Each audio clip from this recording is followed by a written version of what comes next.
ድራሹም የለም። ስለዚህ በአንድ ወር ውስጥ የትናንትናውን ጎጃም መልሱልኝ ብሏልና ይሄ ምንድነው አልኩትኝ። ማርሸት እንደውዬ ይሄንን ቪዲዮ እንደሰማን ምን እያለን ነው ብዬ ደውዬለት ነበር እና እስቲ እሱ የሰጠን መልስ ያ እስቲ የማርሸት ፋኖ ማርሸት እንደምን ውለሃል? ዛሬ ከብልጽግና አማራ ብልጽግና የሚባለው የባዴን ስብስብ በእናንተ ቀጠና ባደረገው ስብሰባ ላይ የድሮውን ጎጃም መልሱልን ሲል ተደምጧል። ምን ማለት ነው? ሰምተሃል ወይ? ምን ማለት ነው? የድሮ ጎጃም ምን አይነት ነው? ያሁኑ ምን አይነት ነው? እናንተ በቀጠናው ላይ ትግሉን እያደረገ እንዳለ አካል አገዛዙ ይህንን ሲል እንዴት ነው የምትገነዘበው? አመሰግናለሁ አንሙት። እንግዲህ ባዴን በጣም የአማራ ጠላት መሆኑን ከሚያስመስክርባቸው ነገሮች አንዱ ህዝባችን ላይ በተጨባጭ የሚያደርሰው አጉራ ዘለል ሁለንተናዊ በእነ አብዱ ሁሴን መገለጫ በእነ አብዱ ሁሴን ቋንቋ ወይም ባለፉት ዘመናት እና አሁን ባለው አገዛዝ ቋንቋ የድሮ ጎጃም ማለት በባዶ እግሩ እየሄደ ኢትዮጵያን በመገበ ህዝብ አጥግቦ ባኖረ ባደረ ባላገር ባዶ እግር እየተባለ ቁምጣ ለባሽ እየተባለ የሚሰደብ የድሮ ጎጃም ማለት የመንግስቱ ኃይለማርያም የመለስ ዜናዊ የእነ አብይ አህመድ ማገዶ የፖለቲካ ጉዳይ ማስፈጸሚያ የማገዶ እንጨት የድሮ ጎጃም ማለት እንኳን መሳሪያ ይቅርና ከዘራ እንዳይዝ የተከለከለ በአደባባይ መሳሪያውንም ሽመሉንም ሳይቀር ሲቀማ የኖረ የድሮ ጎጃም ማለት የማንም አረማዊ ባዴን ከየቦታው እየተጠራራ የሚያስተዳድረው የሚያስገብረው የሚዘርፈው የሚገርፈው የድሮ ጎጃም ማለት ነፃነት እንደ ውሃ እንደ ጠማው እንደ ተንገበገበ የኖረ ስርዓት የበደለው ስርዓት የረገጠው የድሮ ጎጃም ማለት በዓላማ ርስቱን የተነጠቀ ክብሩን የተገፈፈ ባህሉ የተዳፈነ ስልጣኔው የወደመ የጀግንነት ታሪኩ በዓላማ የተቀበረ የአገር ባለውለታነቱ የተካደ ህዝብ ማለት ነው እና አብዱ ሁሴን የሚመኙት የድሮ ጎጃም አሁን ካለው ጎጃም ጋር ሲነጻጸር ፈጽሞ የማይገናኝ በመሆኑና በሰላ አብዮታዊ ሐሳብ የሰላ አብዮታዊ እርምጃ እየተራመደ በመሆኑ የጎጃም ህዝብ ከሌላው የአማራ ህዝብ ጋር በመሆን ለባዴን ይሄ ደግሞ ምቾት ስለማይሰጠውና ባዴንን ስላፈረሰው ተመልሶ ባዴን ኢስታብሊሽ ለማድረግ ነው የድሮውን ጎጃም መልሱልን የሚለው። ምናልባት የዛሬው ጎጃም ምን ቢሆንበት ነው ለዚህ አገዛዝ እንደዚህ እንዲሆን ያለው? እንግዲህ አብዮቱ ከተጀመረ 3 ክረምት ተሻግሯልና በዚህ ሂደት ውስጥ ምን ስላደረገ ነው እንደዚህ ያለው? የዛሬው ጎጃም ምን እያደረገው ቢሆን ነው እንዲህ ያለው? የዛሬው ጎጃምማ ትናንት የነበረውን መንግስት ያውቃል የሚል ሐሳብ መንግስት በበደለ መንግስት ባጠፋ ጊዜ ከሰልፍ እስከ ሰይፍ ወጥቶ የብሬን ሸርሸር ያሳየ ጥቁር መሳሪያን ከመንግስት ቀምቶ መንግስትን መውጋት እንደሚችል ነውጠኛን መቅጣት አምባገነንን ማሸነፍ ማውረድ እንደሚችል ያሳየ ያን ዘልማዳዊ አስተሳሰቡን በመግራት በሰላ አብዮታዊ ሐሳብ ፋኖ ያደረጃጀት የሰራ በራሱ በልጆቹ በራሱ ህዝባዊ ማዕበል አስነስቶ ታግሎ የነጻነት ጥሙን በደሙ የቆረጠ የተቀማ ርስቱን አደረጃጀት በመስራት በነፍጡ በጉልበቱ ያመጣ ለአምባገነኖች ለዘረኞች ለመርዘኞች ለገዳዮች አልገዛም አልገብርም ያለ በራሱ ልጆች በራሱ መሬት በራሱ የተፈጥሮ ሀብት በራሱ መልክዓ ምድር ራሱን አደራጅቶ ሊደርሺፕ ፈጥሮ አማራ ነጻ ለማውጣት ኢትዮጵያንም ከአምባገነኖች ለማላቀቅ ዋጋ እየከፈለ ያለ ህዝብ ስለሆነ ነው የድሮውን ጎጃም የሚመኙት። ምናልባት ከዚህ በኋላ የሚመለስ የድሮ አማራ ይኖራል? በዚሁ አጋጣሚ ይሄ አገዛዝ የድሮ አማራ የናፈቀ ይመስላል። አማራው ባለፉት 450 እና 500 ዓመት የደረሰበት የስልጣኔ ውድመት የደረሰበት የታሪክ ክህደት የደረሰበት ሀገር የመስራት ሀገር ሰርቶ እንዳልሰራ ውለታ ውሎ እንዳልዋለ የደረሰበት መንቋሸሽ አማራ ያለፈው መከራ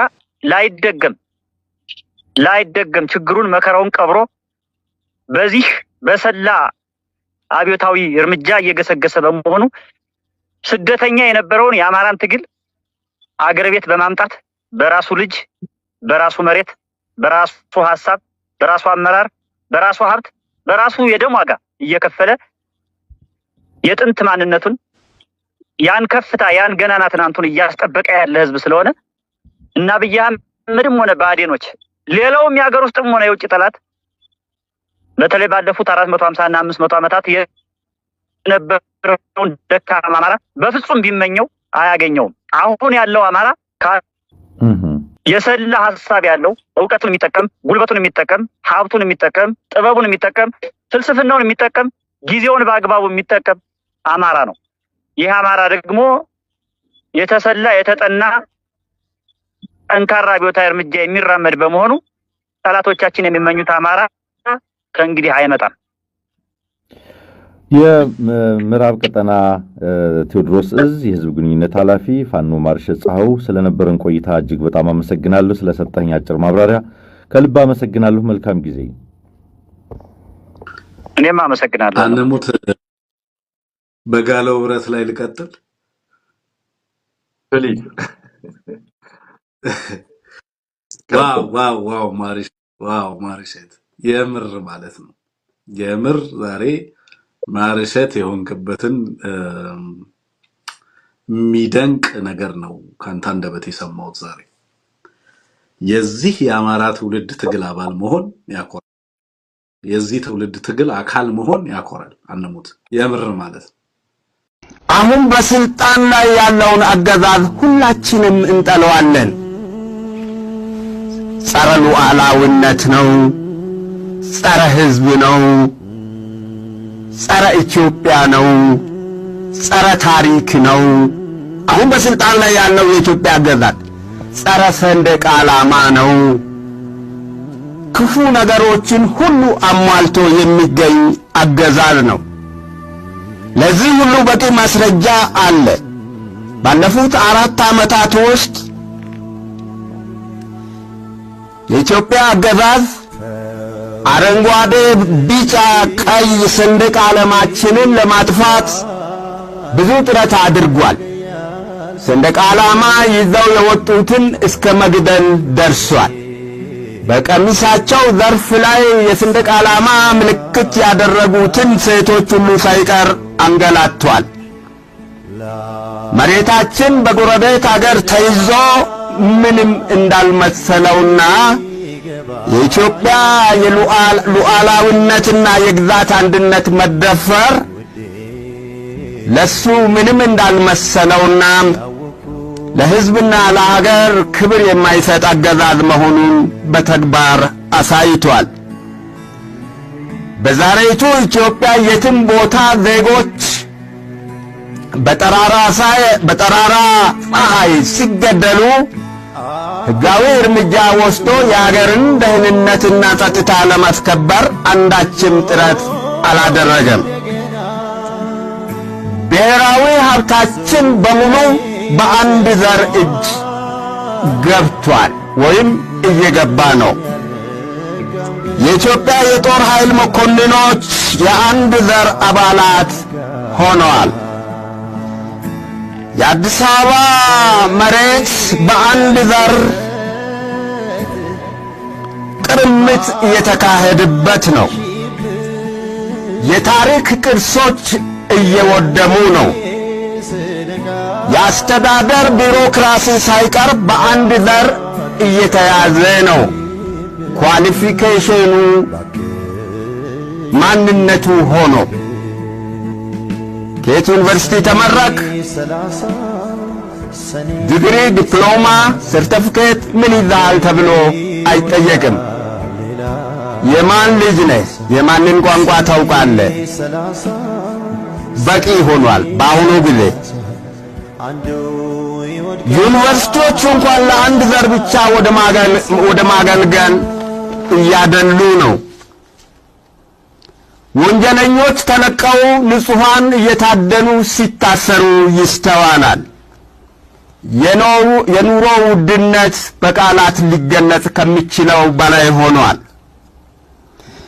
የኢትዮጵያውያን የትም አገር በየቦታው መገደል የተለመደ ነገር ሆኗል። ኢትዮጵያውያን በዓለም ላይ ተበትነዋል። ተሰደዋል፣ የተንገላቱ ነው። በውጭ ሀገር ወህኒ ቤቶች ሁሉ በብዛት ታጉረው ይገኛሉ። ይህ ሁሉ ምስቅልቅል የተፈጠረው ባለው አገዛዝ ቸልተኝነት፣ መሰርነትና ተንኮል መሆኑን ሁላችንም እናውቃለን። አንድ ነገር ግን አንርሳ፣ ሀገር ለትውልድ ትተላለፋለች። ዛሬ በስልጣን ላይ የተኮፈሱት እንደ ትላንትናዎቹ እንደ ነፋስ ይጠፋሉ። ስለዚህ በሀገራችን ላይ ለሚመጣው ክብር ነክ ለሆነ ነገር ሁሉ ተቃውሞ ማሰማት አለብን። በእኔ አመለካከት እንግዲህ አንዳንድ ነጥቦች ካነሳው ዘንዳ ይህ ኤችአር 6600 የኢትዮጵያን ሉዓላዊነት የኢትዮጵያን ክብር የሚነካ ስለሆነ አገዛዙ ስለጠላን ይህን ማዕቀብ የሚመለከት ሕግ ካረቀቀው ወገን ጋር ማበር የለብንም።